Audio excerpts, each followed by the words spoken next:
Hello everyone. My today's topic is Biologics Control Act and Pure Food and Drug Act, and the third is Syphilis Tuskegee incident.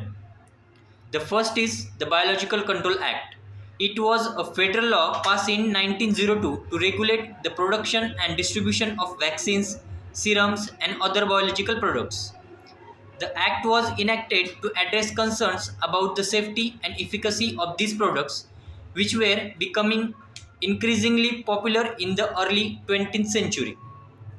Under the Biologics Control Act, manufacturers were required to obtain a license from the government before producing and distributing biological products.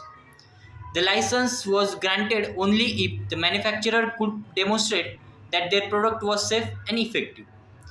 The Act also established standards for the manufacturing, testing, and labeling of biological products. Manufacturers were required to use sterile techniques and to test their products for purity, potency, and safety.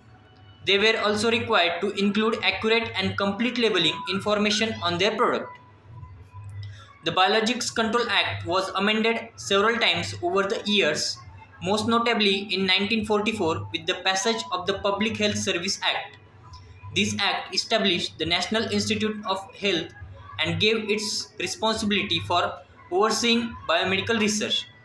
Today, the regulation of biological product is overseen by the US Food and Drug Administration, which was established in 1938 under the Federal Food, Drug and Cosmetic Act.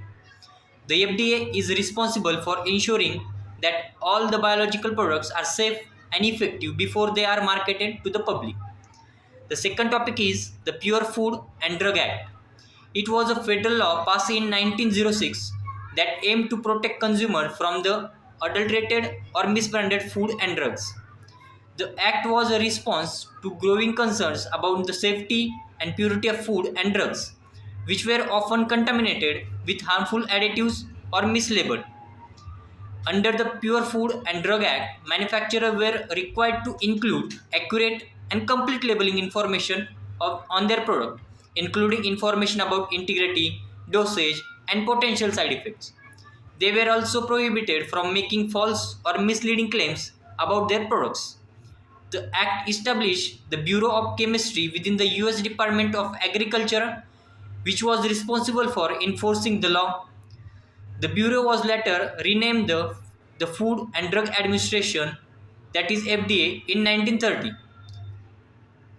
The next topic is the Tuskegee syphilis study.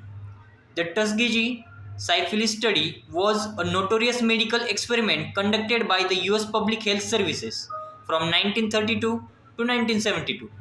The study aimed to investigate the natural progression of untreated syphilis in American African men, but it was conducted without informed consent and without providing adequate treatment to the participants.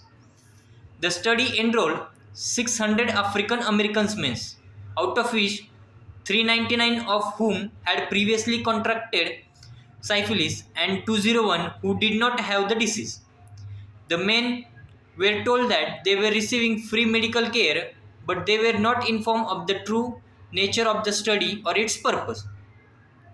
Over the course of the study, the men were not provided with adequate treatment for syphilis, even after penicillin became widely available in the 1940s. Many of the men suffered from serious health complications as a result of their untreated syphilis, including blindness, heart disease, and death. The Tuskegee study was exposed by a whistleblower in 1972 and led to the widespread public outrage and calls for the greater protection for human subjects in medical research. In response, the US government established new regulation for the protection of human subjects in research, including requirements for informed consent and independent review boards. Thank you.